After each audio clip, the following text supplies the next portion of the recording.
So welcome. I'm super excited to have with me Brian and Lars. And I should probably introduce myself too. My name is Sonia. I'm the head of product marketing at Contentstack. Now, Lars and I go way back because Lars has a long, dark history in CMS. Welcome, Lars. Thank you so much, Sonia, and thanks for everyone participating. Super happy to be here. It's a pleasure to have you. Lars is now the co-founder of Uniform, and Lars will walk you through a very guided practical session on how you can ramp up your personalization strategy, tactics, and team very, very quickly. And he knows inside out the difficulties of making that work with a CMS and how to really create value. So welcome again, Lars. And actually, if you do not yet have paper and pen available, go grab it really quick while through the intro, because this is a working session, so you'll need it later. And then I'm really happy to have with us Brian Gilmore as well, Director of Digital Engagement Mark at EPAM. Hello, Brian, how are you? Hi, everyone. It's very nice to be here today. I'm looking forward to talking with you in a little while. Fantastic. And what Brian is going to do is share the wealth of EPAM experience in how to set up a implementation powerhouse so that your entire organization is actually empowered. He will also share with us the most common pitfalls that he and his team encounter when enterprise organizations embark on this journey. So definitely stay tuned for that, and we'll do a fun session where I will be a fake marketer, although I object to that. But why us? You know, why would we actually be experts in talking to you about setting up a personalization experiment in 12 weeks? We are actually doing this right now. It's called Project Q. And together with Uniform and EPAM and Contentstack, we are taking 12 weeks to set up a prototype. We'll share our lessons learned over the course of this workshop, and we'll also give you a few more links later where you can watch the project live as it develops. Very, very fascinating experience, and super happy to have those two gentlemen on board. Now, is there any hope for personalization though? You know, I've been in the content management space for 22 years. And 22 years ago, we talked about personalization.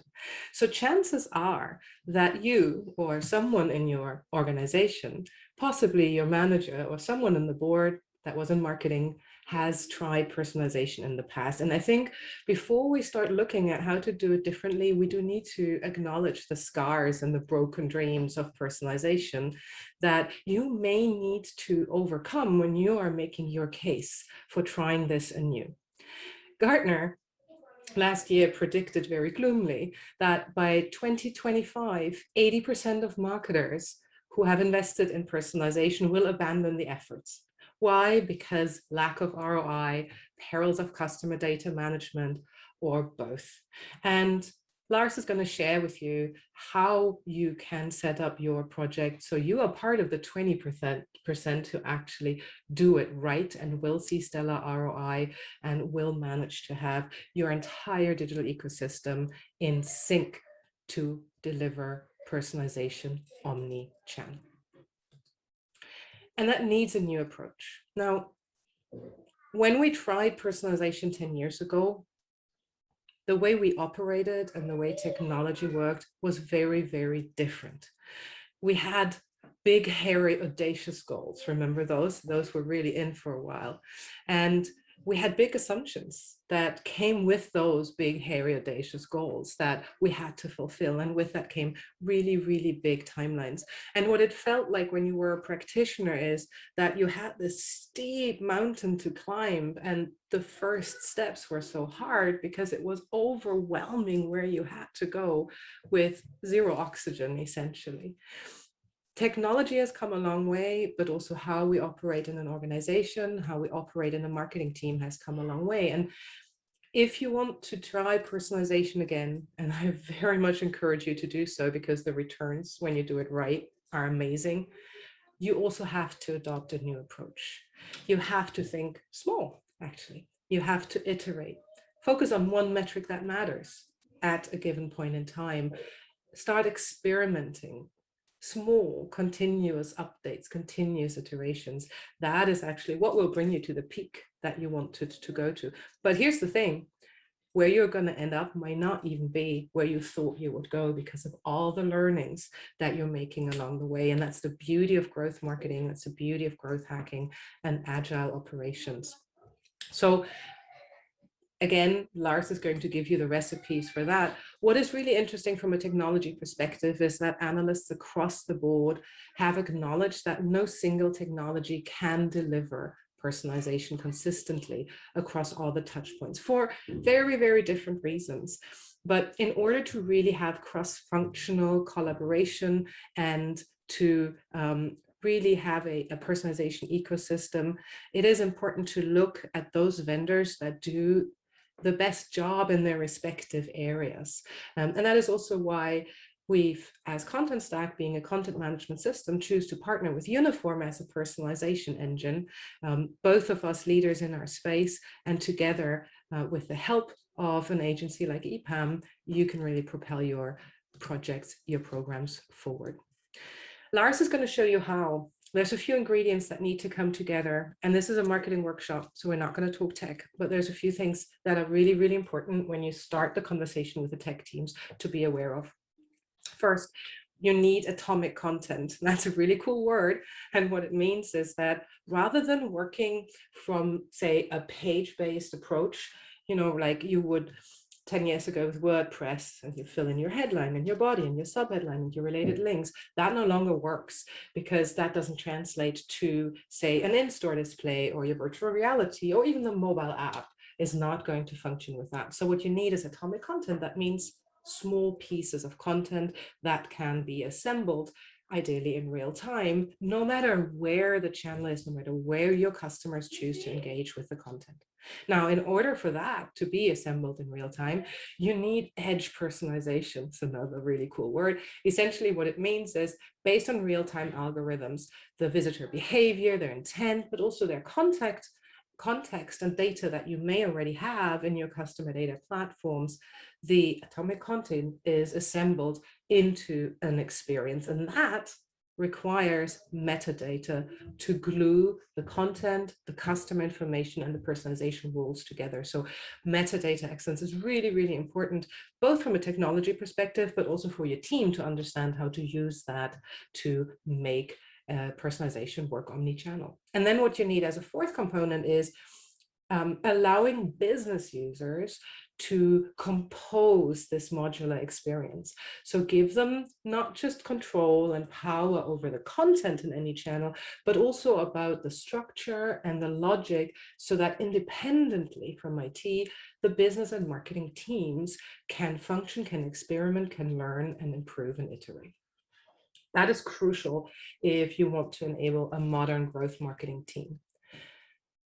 Technically, the only way you can achieve this is if you have cloud native enterprise scalability and resilience, because when you embark on a personalization journey and it works, the load on the underlying technology systems is going to increase significantly. And if you still have servers in the basement or some managed hosting offering, that will not fly. So you need to look for a cloud native vendor, SaaS delivery, really important. And of course, on the front end side, on the delivery side, to your customers, to your channels, it needs to be headless. Headless means independent of whatever channel a customer chooses to engage.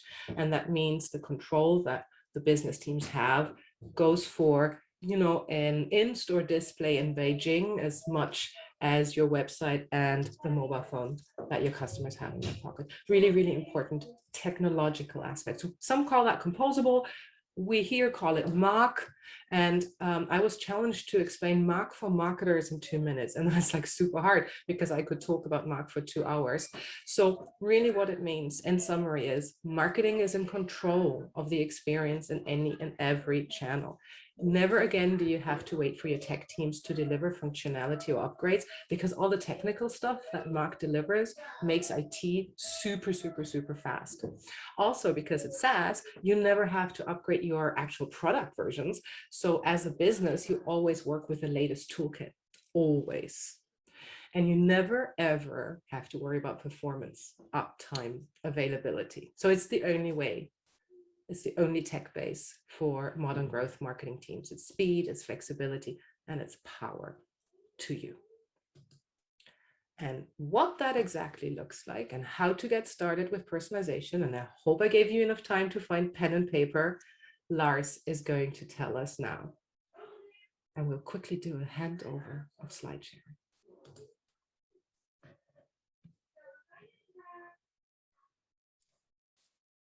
Excellent. Thank you so much, Sonja. And hopefully you can see my screen here. We can. So I will talk a little bit about how to get started with the personalization. And as Sonja mentioned, it would be great if you have a pen, paper ready, because we are going to do a little bit of a workshop, super fast track workshop in less than 30 minutes. So grab pen and paper and be ready for that. Before we dive into pen and paper exercises, I just want to set the scene in terms of what you should be striving for in terms of really doing effective personalization. So in order to do that, we have this model which we call the personalization engine. And the personalization engine really spans over those different disciplines that is key to master if you want to do personalization and deliver it omni-channel and focus on what is best for your customers. So here we have collected people, process, technology, and a very sharp focus on the customer. If we start on the people side, then there's a couple of key people that is very important to have as part as personalization as you grow. It's also important to say you can start with less, but as you grow and you want to have this much more attached to the different channels where your customers are seeking information and engaging with your brand, then obviously you need more resources for that. We typically see architects being key early on.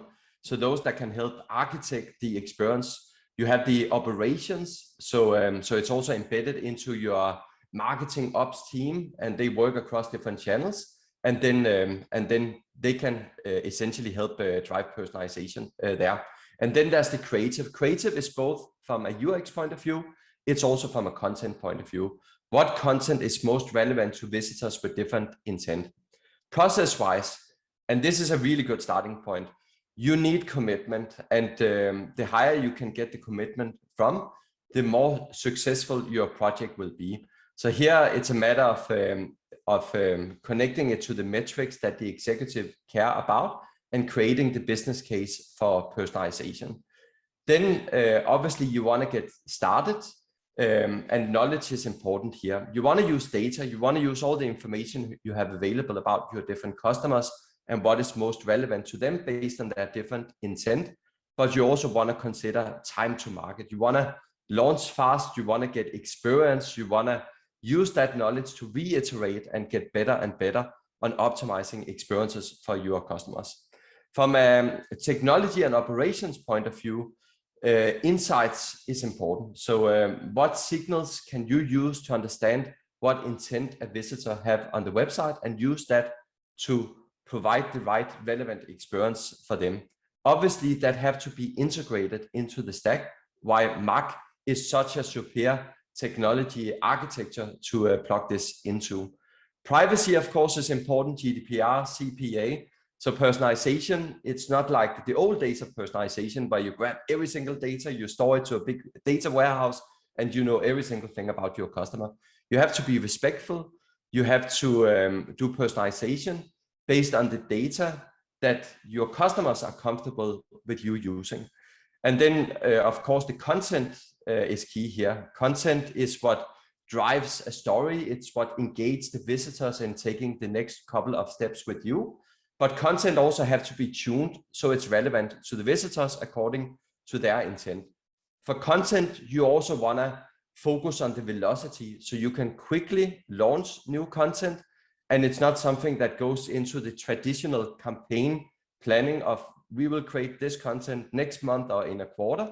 You need quick velocity, because as you get knowledge about what is working, what is not working, you also want to speed up how you create content faster. And that's where an agile approach and a headless CMS really help you be in the forefront of having better and higher velocity on content creation.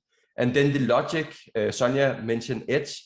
It's important to move that personalization as close to the visitor as possible, have the logic in place to switch the different experiences based on the intent. And lastly, you want to do this so it's really focused on your customer. You want to understand the journeys that they're going through.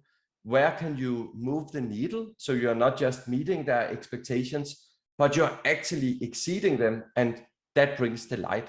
And when we speak of delight, what are those different moments where you can really give them something that is very unexpected, but by doing so, you're bringing them closer to your brand.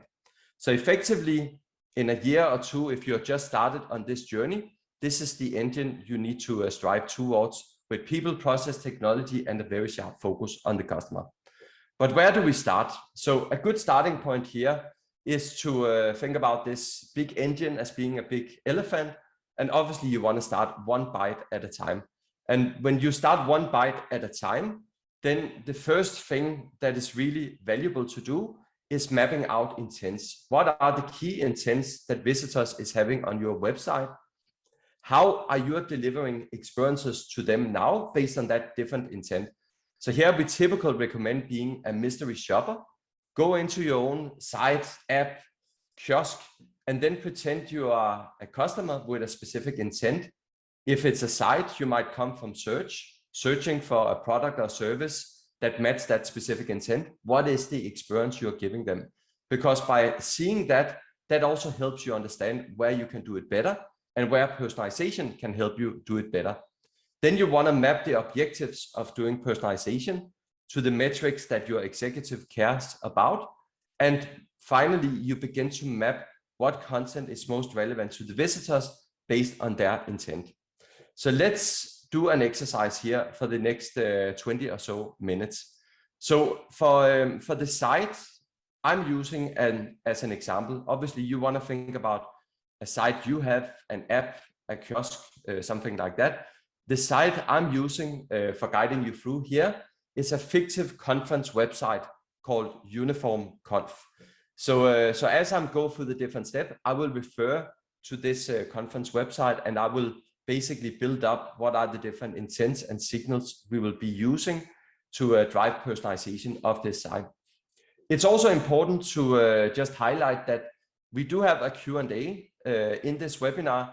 If you have any questions as we go along, please feel free to add in your questions. We have Tony ready monitoring the Q&A. So if you have any doubts in terms of, does this make sense for my business? Is this a good intent for my business? Just type it in the Q&A and Tony will help answer your questions there.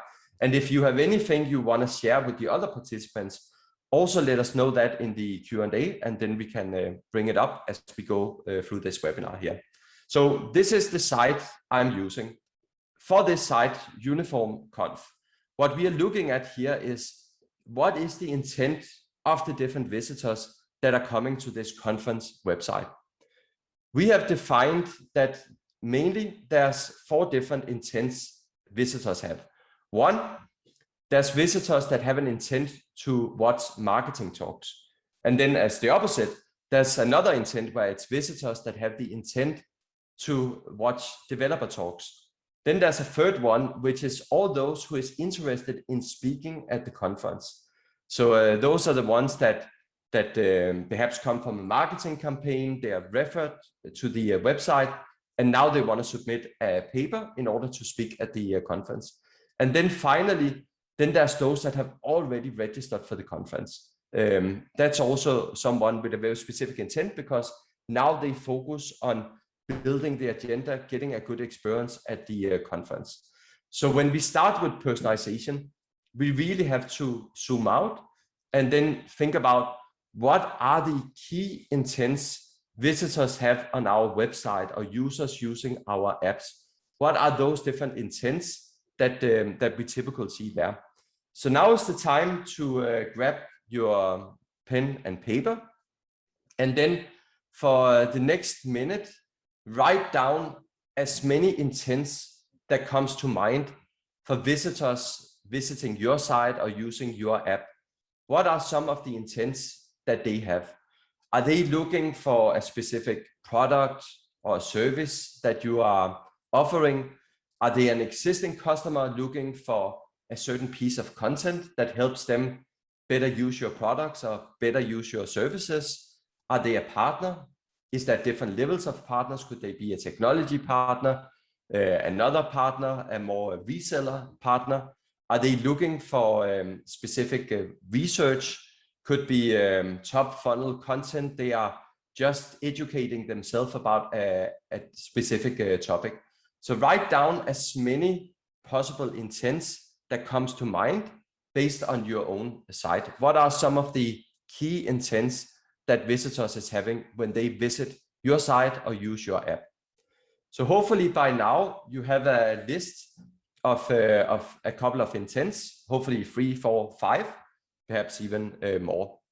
So now with that list of intents, you wanna, yeah, sorry, Sonja. Sorry, if I can barge in there, and I got permission to do that. But when we talk about intent, I, as a marketer, I'm so tempted to write down what I want people to do. This is us writing down what people want. This is what people want to do. Yeah, exactly. And that's a big difference, because if you look at most sites, it's really focused on what we want them to do. And many sites are very focused on sign up for a newsletter or call our sales, or let's get sales to call you and fill in this form.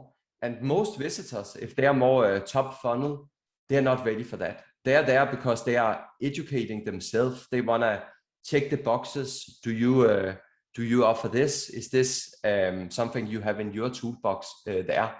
And now with personalization and really thinking about their site, what is their intent? Let us architect a little bit earlier, and then we can essentially use the right content to build up a better engagement with the visitors. And we can also use it to understand the different signals as they move through these different stages, that now they are ready to actually talk to sales. And then we can focus more on, here's the form that lets you book a meeting with some of our sales folks. So that is a really good point. Thanks for jumping in. Yeah.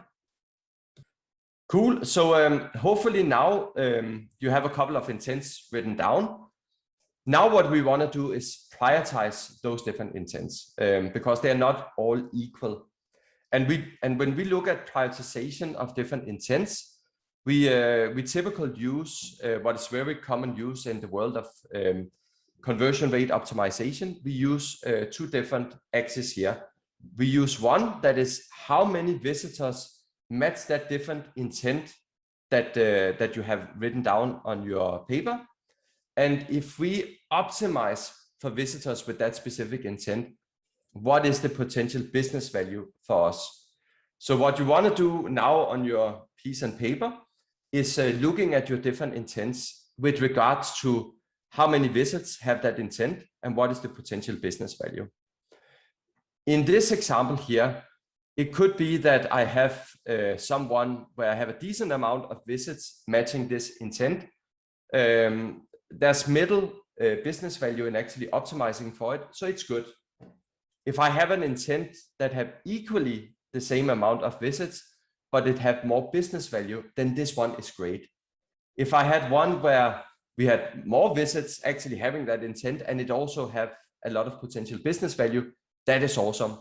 What you want to avoid are those that are essentially very few visits have that specific intent, and if we're optimizing for it, there's really a little impact we can do on the customer side and for business value for us. So look at your different intents and then pick one of those intents on your list that have most visits and have the highest potential business value in optimizing for your business.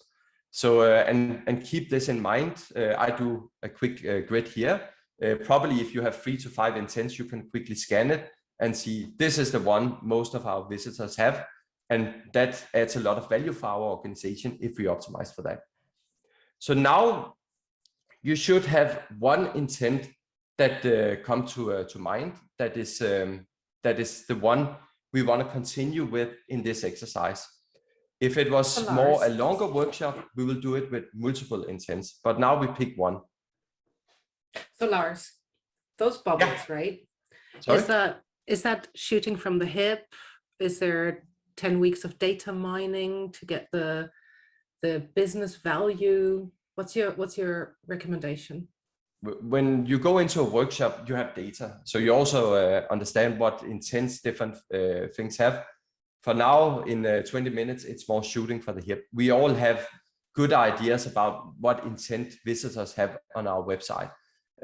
Obviously, we might not be as good at the numbers. If something is 70% of our traffic, 10% of our traffic, but most likely if we think about how many conversions do we have with people from different intents, we can sort of estimate this one is an important intent. In real life, you also bring data. Yeah, okay, that makes sense. How often do you find the value axis to be off when you compare the intuition of the workshop participants versus the hard data?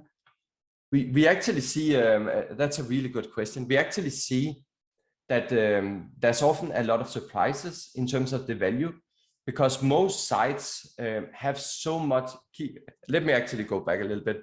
Think about this. You have a site on your website, you typically have a bounce rate between 30 or 40%. That means 30 to 40% of those that find you drops off immediately, right? And then the conversion rates are between 1 to 2%.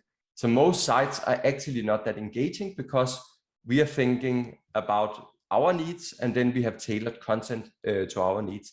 When we do this exercise, we often see that there's a whole new level of folks with different intents that is much more top funnel, that is coming there for research, education, thought leadership, all of that.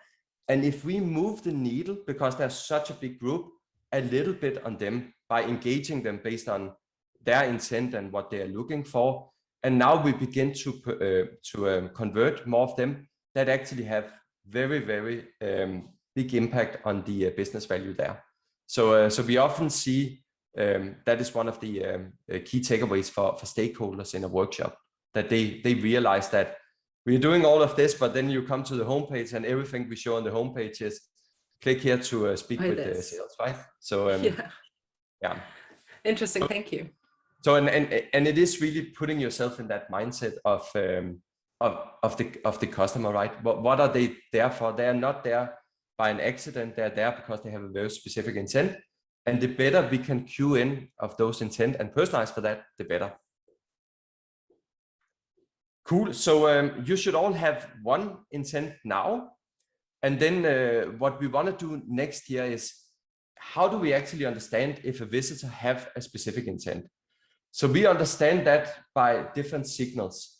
So here's an example of the intent we had on the Uniform Conf site with those that were interested in submitting a talk. So in order to actually understand in real time that they have the intent of submitting a talk, we can have different signals that help us understand this is why the visitor is now on our website. And these different signals can have different strengths. And those different strengths is essentially what accumulate to understanding what is your real intent by coming to our website now. So a couple of examples of signals here for those that have the intent of wanting to submit a talk at this conference. Could be they're coming from an email. And in that email, there's a big call to action. Click here to submit a talk. That's a really, really strong intent, because they are coming from an email. That's the signal. And that's clicking on that big call to action, submit a talk, shows us they're interested in speaking. Could also be that they come to our website, they consume content. One of those content pieces they consume, that is the call for papers page. That is also a signal, but it's not as strong as someone coming from a big call to action, submit your talk. So it's not equally important. That's why we have these different signal strengths. One is strong, one is medium. And it could also be we use other data, like you are classified as being a tech expert, and tech experts usually speak at the conference here.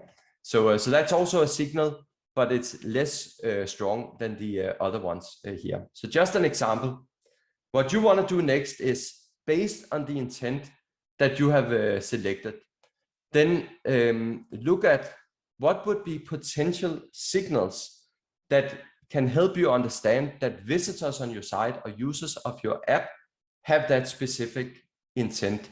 So write down as many signals that comes to mind. I have a couple of examples here to guide you through. One could be real-time behavior. Real-time behavior is what content do you consume in real time? So for instance, if it's a product or service that is a part of your intent, it could be that you're consuming pages that describe that service, or pages that goes into detail with the product. Could be a source, traffic being sent to your site. Are those sources something that can help you signal that this group of people that typically have that intent comes from here? Could also be marketing campaigns you're doing. Could be a PPC, could be display, where you have a campaign, big marketing campaign, and you're focusing on a specific intent. Could be research for leadership, could be towards service products. Could also be specific actions people are taking on your website.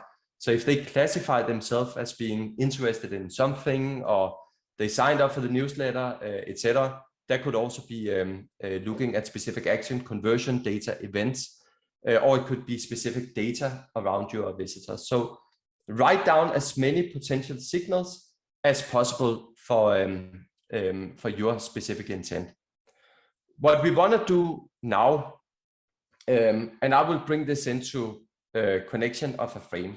So now with the intent and the signals you have written down, what we would typically do is we have a board game, and this board game is where we sort of build the frame of what personalized experiences make sense and is valuable for our company. So here, based on your intent, we will put it in. So here's an example of my intent on Uniform Conf, visitors with the intent of developer talks. The different signals for that is UTMs. So that could be marketing campaign driven, could be behavior, and could be their registration details where they have preferences for developer talks. So you already have your intent and your signals written down. So nothing for you to do here. This is just giving you a frame of mind in terms of how we are going through this. Then the next step here is thinking about your business objectives. So it could be that you are in the business of increasing revenue, attracting talent, customer satisfaction, or reducing churn. So think about what are key for your executives. What are some of the themes that they are really, really focused on delivering upon? And how can you help doing that with personalizing for folks that have the specific intent you have written down? Can you contribute to increasing revenue if you get more signups? Because signups could be leads, and more leads could be more conversions of customers. Could it be that you get more people to check through a self-service? And by doing that, you essentially take time away from a call center. So now you also have a cost exercise where you are reducing cost. Could it be early on that you are driving more engagement, and then that is really the first step of getting more engaged and then ultimately drive more revenue? Or is it more engaging for people who is looking for a job, so it can drive traffic acquisition, or you get them to take a certain action? That is important for the business objective. So write down what would be one of the key objectives for personalization based on the intent you have written down, that would also match the different metrics of your executives. What I'm doing here is I'm placing my objective on this board. So I'm saying that personalization here is really giving them a relevant developer experience. So it's both the signing up for the conference, it's pre-conference, building the agenda, and then it's a conference learning all the cool things we have about the developer sessions. So now we have the top frame. Now we go all the way down to the bottom.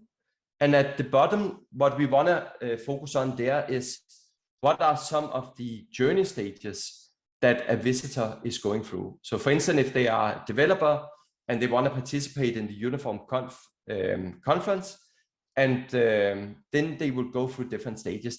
Most likely they are not converting registered on day one. So they could go through awareness, research, validation. Is this something for me? If you look at your journey or your user's journey, what are 3-4 different steps that they go through? Is that awareness, validation, they engage, they become a customer, or is it more later that they are a customer, it's onboarding that is important for you, or is it talent acquisition where it's more, is this the right fit, culture, etc. Once you have them written down, I will put mine into the frame here. So essentially the journey stages we have here is awareness about the conference, validation, is this something for me, registration for the conference, and then it's the experience of the event. Those are the 4 different stages of this conference. Then we want to map the journey stages to different objectives, because typical when we focus on our site, we focus on very transactional things. We do what is good for us. But when we flip it around and focus on the customer, what do we actually want to achieve with them in this stage? Because at awareness, they are not ready to transact. So what we are doing here is we begin to map these different journey stages into what we want to achieve with a visitor in this specific journey. So here's just a couple of examples. If it's early on, it's more engagement. Could be page views, could be research that you are consuming, videos, you are downloading, white papers. We are focusing on driving more of that engagement. So for your different journey stages, write down what could be some of the key objectives that you want to achieve with a visitor, with a specific intent in a specific journey stage. For mine, when I look at my conference and these 4 journey stages, then for the first one, it's engaging with content. I want them to continue to step to page 2, 3, 4, consume content, understand what this conference is about. For validation, I want them to understand the variety of different sessions, and it's for them. For registration, I want them to register. And for event experience, I want them to build the agenda and then attend to that agenda here as well. So now we have the frame. Now we understand intent, what we are trying to achieve, what are the different signals and the journey stages. Then we can begin to pop in content. What content will make a difference for visitors with this intent in these different journey stages? So an example here would be that for early stage, what we really want you to do and where we want to do personalization is get you to click to see all our different sessions, our schedule, so you can consume what content we have there for you. For validation, we want you to consume at least 2 detailed sessions and understand those in details. And of course, since we know you have the intent of developer sessions, those would be developer sessions we promote. For registration, we want you to register for the conference. And for the event experience, we really want you to complete the agenda builder. So now we understand what content can make a difference in helping you across our visitors with this intent move across the different journey. And now the piece we need to do is essentially make it happen. So the strategy and defining intense content, that's 80% of the work or 90% of the work. Doing it is the last mile, and that's the easy part. So just showing here how I would actually activate this. So I would activate this by creating my different intents. So in this case, I have a developer intent. And for a developer, I have my different signals. In this case, I'm using real-time behavior. So now I have intent signals. Then I will go to Contentstack. Here I have my hero for my homepage, different heroes. And if I go to my developer hero, then I can match that with the intent. So in this case, this one will be shown if I match the developer intent. And now the experience you will see on the conference website will be this, your developer hero. We will take you to sessions that is relevant for you. In terms of quick win personalization tactics to consider, it's real-time behavior. What are your visitors consuming in real time? That's a really, really good quick win tactic. Could be mapping personalization to all the different marketing campaigns you are doing. Could also be different events that people are doing on the site or the app, and you use those events as listeners, and then you plug that in with personalization. Could be different data you store, for instance, in a cookie. And it could be what stage of the journey are your visitors in, just as I built the frame, and then you can personalize based on that. So that was super quick workshop in terms of some of the thinking behind personalization. And with that, I will give it back to you, Sonja. Thank you, Lars. This was really, really great to get a quick overview. Guys, if you have questions for Lars, stay with us for a second, Lars. If you have questions for Lars, shoot them into the chat or the Q&A now. I'm not sure if you saw, but neither the Q&A nor the chat is recorded, so you can ask real questions. Everything stays here. Lars, one quick question for you. We talked about edge personalization before, and I know that is something that Uniform is really differentiated on. Can you help us in marketing words understand what the edge is? Yeah. Why is it edge personalization? Yeah, the edge, exactly.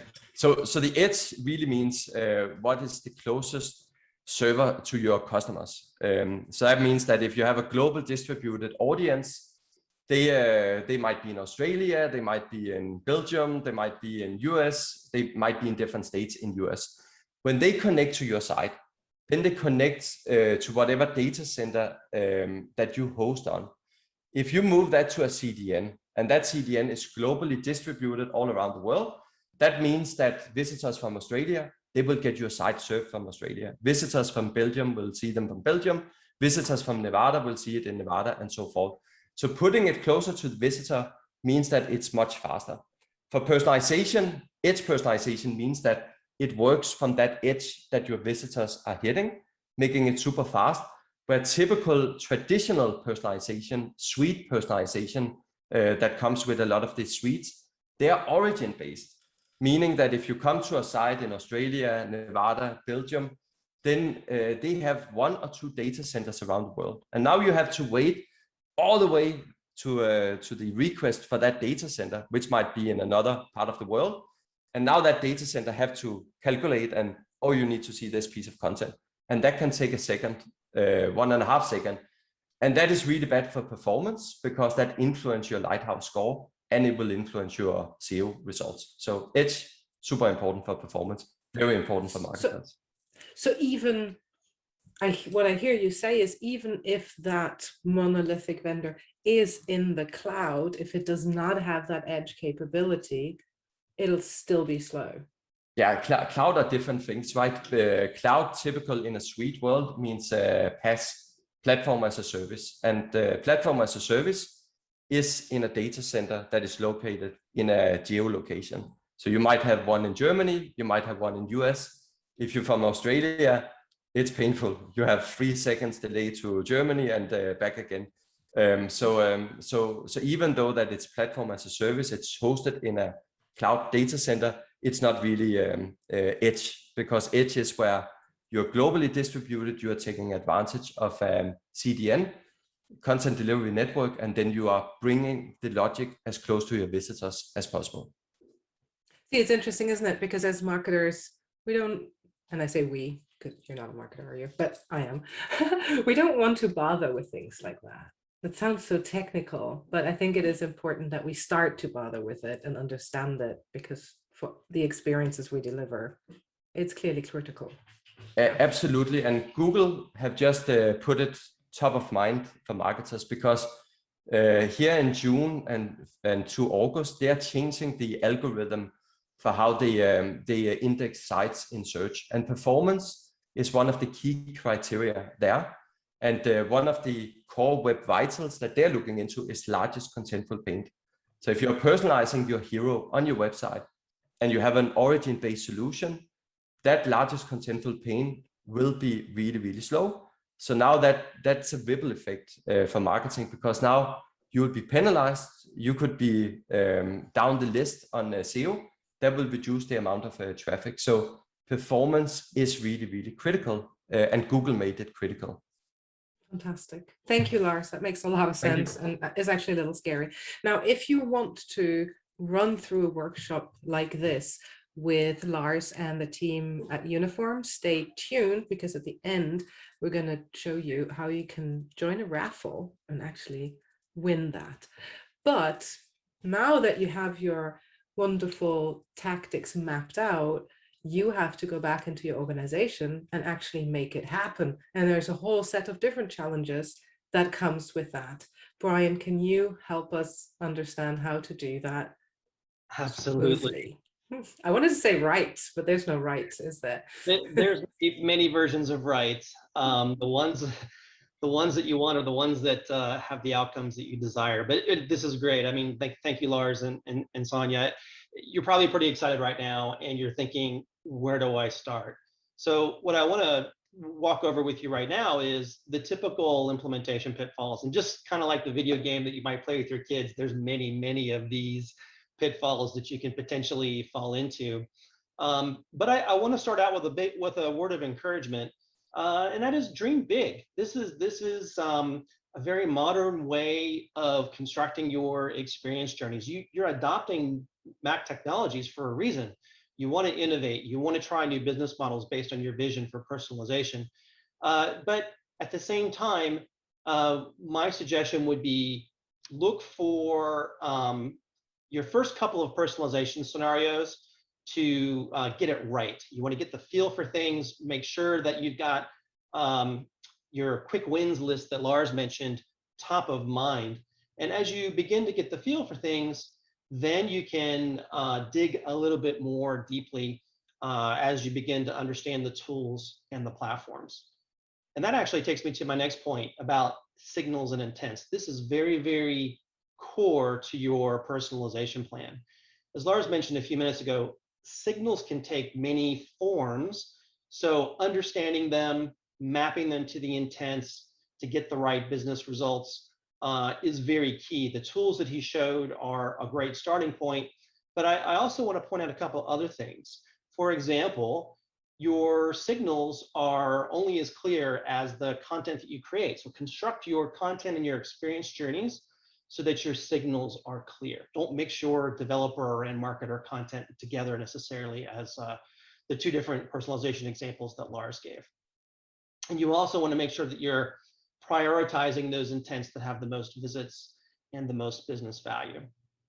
Now, again, you've picked Mach for a reason, right? So you know that inherently the ability to compose your solution is a part of that journey. So you want to move fast, you want to be flexible, you want to adjust course. So picking the right composable architecture as your foundation is another key pitfall that you want to make sure you don't go down the right path. So you want to make sure you pick the right one to avoid those pitfalls.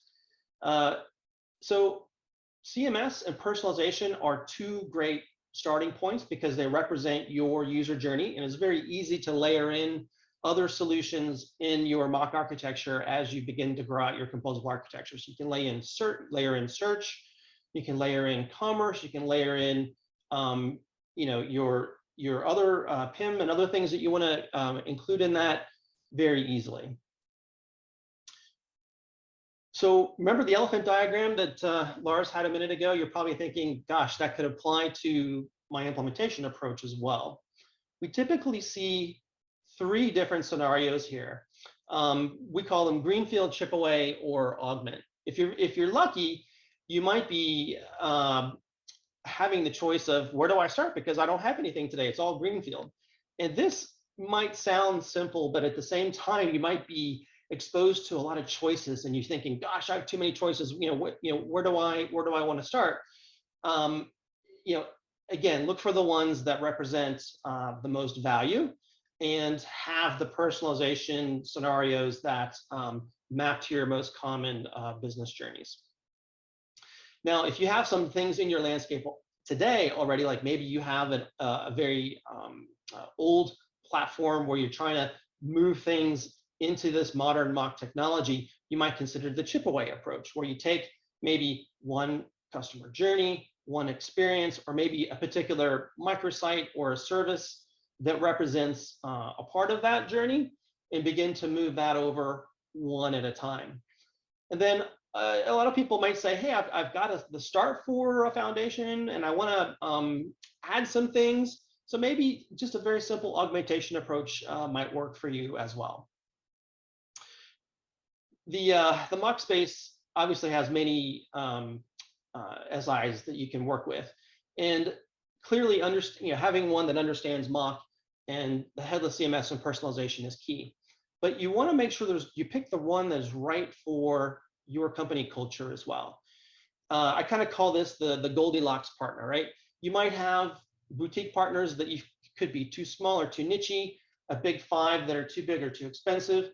My preference is really for what I call a multidisciplinary type of partner, somebody that can take you from the strategy, helping you formulate the vision, figure out those first big steps to take, all the way through to the implementation and having the proper skills around mock and CMS and personalization to take you on that journey. Now, here's one of my favorites, and that's the RFP question. If you're in procurement, or you know someone in procurement, the answer is, oh yes, we always have to do an RFP. But you might find that as you're a part of the way through your implementation, that maybe you didn't quite pick the right partner, or maybe you didn't quite scope the project the way that you wanted to. And that's understandable, because this is a very new thing for many people. What I would suggest actually is to do what I call the try before you buy approach, and just take a simple POC. Lars had a very nice tool that he outlined there, the little gamification of choosing your personalization journey. And maybe you start out with one of those with your SI. Once you go through that for the first time and you get the feel for it, then you can, if your procurement team still wants you to do that RFP, now you have much better inputs into your questions, into your requirements, and therefore the outcome or the responses that you'll get will be that much better. So I highly recommend an approach like that. It also tends to streamline things, because you kind of weed out the things that wouldn't necessarily work. So you don't want to just do spreadsheet math to pick your solution and your partner. Try it, just like you would if you were going to go buy a car, right? Take it for a test drive. Yeah, if I may just barge in there with you, Brian, what I find fascinating in proof of concepts, or I think we now like to call them hackathons as part of evaluations, don't we, is how often it helps to convince the skeptics in the house that what you as a champion of that idea said was going to happen is actually possible. I mean, the mere fact that it is possible at the speed that you need now in 2021 is something that you can't even capture in an RFP, can you? How do you say who's the fastest? I mean, every vendor in the world is going to check every box in an RFP. It has become so meaningless. Do you find that too, that there's a lot of surprise with your customers? Oh, wow, this actually works now already? Absolutely. I like how you kind of describe the hackathon approach. I feel like there's so many intangible things about working with a platform, working with a vendor, that without having that kind of hands-on experience, you don't see those intangible things. It's like, how do you quantify that in a spreadsheet? It's almost impossible. That's why the hands-on approach is so key, I believe. Yeah. Awesome. Thank you. Okay. The last one before I'm your fake marketer. Yes.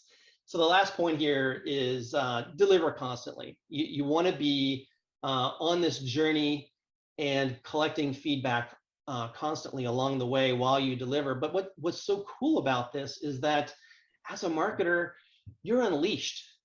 you can now deliver things continuously without waiting on the development teams necessarily. So kind of going back to the dream big, get this thing rolled out and try it. Establish the feedback loop. If it doesn't work, adjust course. That's why the mock technologies are so great, because you have the flexibility to make the changes in very short order. Yeah, and make sure you train those creative muscles so you have enough enough ideas to go in. Hey, tell us about the EPAM speed mapping process. How long does that typically take when you do this with an organization? It's very short, actually. People tend to be a little afraid to take this first step in the journey because they think, oh my gosh, I have to endure months and months of workshops and discovery processes. But in fact, one of the things that I have found to be very useful is a very simple speed mapping process. And it's a one-page template that we use to capture things like your vision, your implementation priorities, your current environment. And what I've done here in this particular example, using Sonia as my foil for the conversation, we had a retroactive for a meeting the other week, and we said, hey, let's talk about this potential project. So Sonia, when we had that conversation, tell me a little bit about the vision that you had for your personalized experiences, and we'll walk through this template together. Right.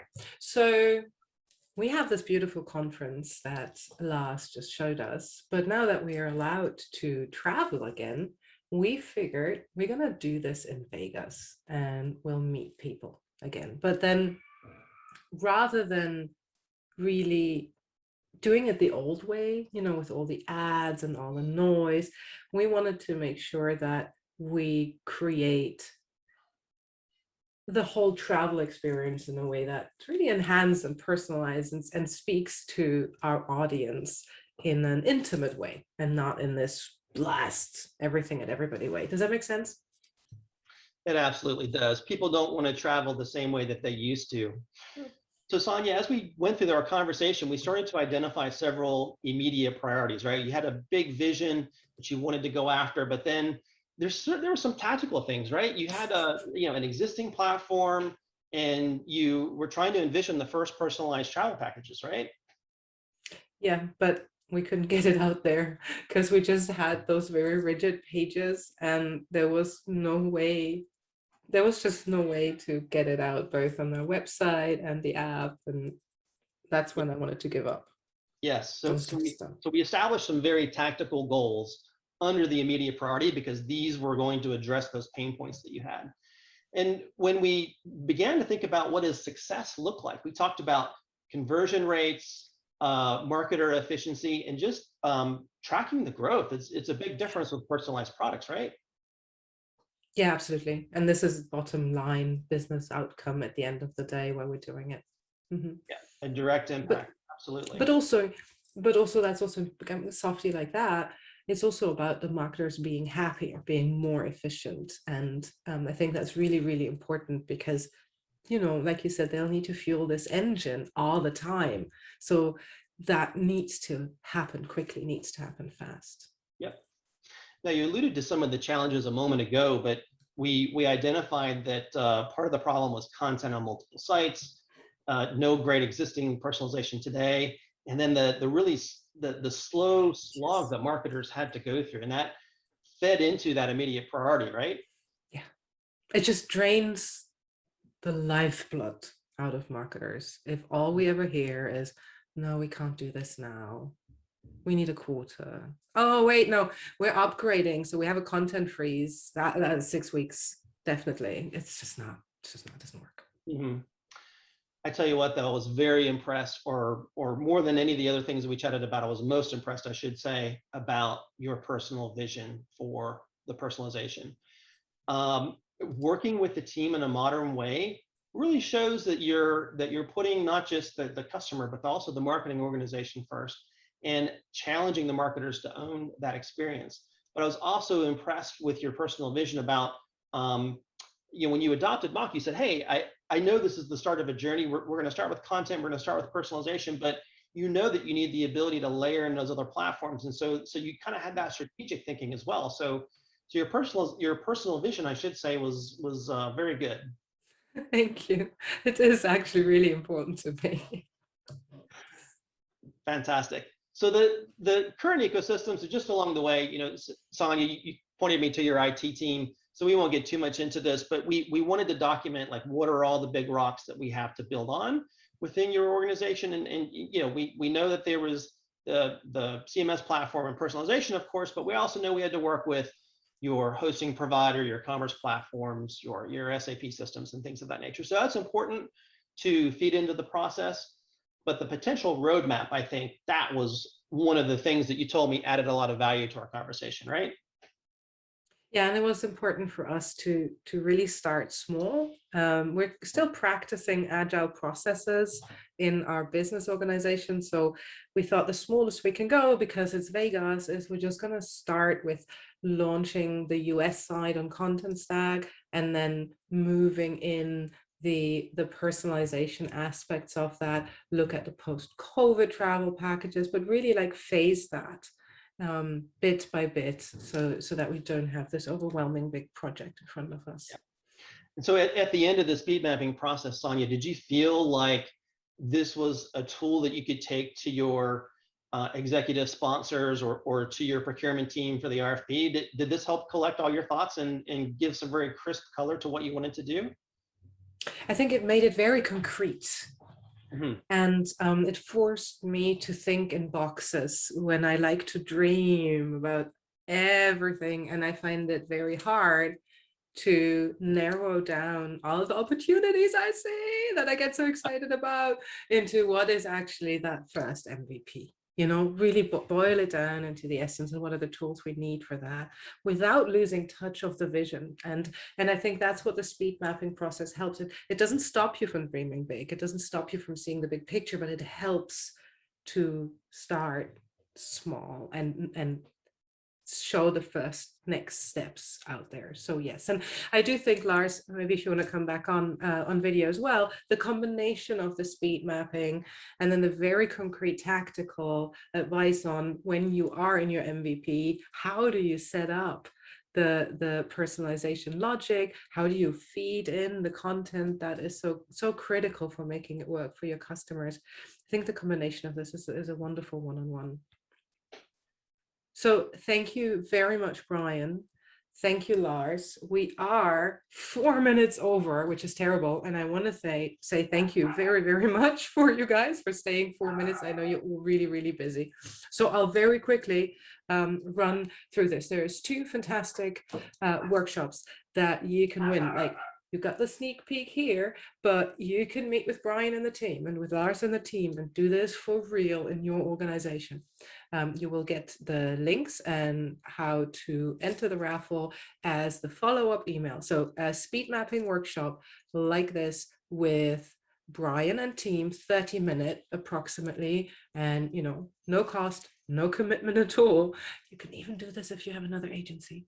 And you can meet the EPAM mock experts and bring your leaders, bring your experts in there and try this. And then, of course, also from, oh, no, I was too fast.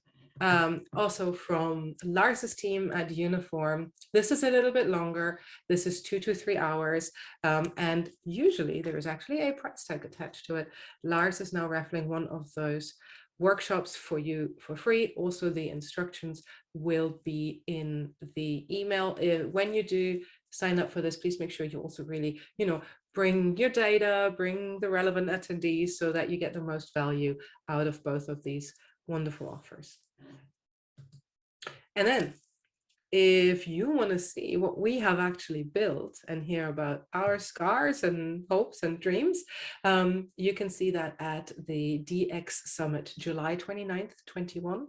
You can register right now at dxsummit.com, and we will reveal Project Q in all its glory there, together with Uniform and EPAM and Contentstack. And if you're curious to learn more about MAC, because we mentioned that a lot, there is actually a big festival coming up from the MAC Alliance, 4 weeks packed with information on how to move from the monolith to a Mark ecosystem, markalliance.org/anniversary. And we would love to see you there. There are sessions from EPAM, Uniform, and Contentstack as well on these topics. Now, with that, thank you very much to all our attendees for your time. I hope this was valuable. I hope this was pitch-free and hands-on. Thank you very much, Lars and Brian, for making it so, and to the team in the background for all the logistics. Stay safe and have a fantastic rest of your day. Thank you very much and goodbye.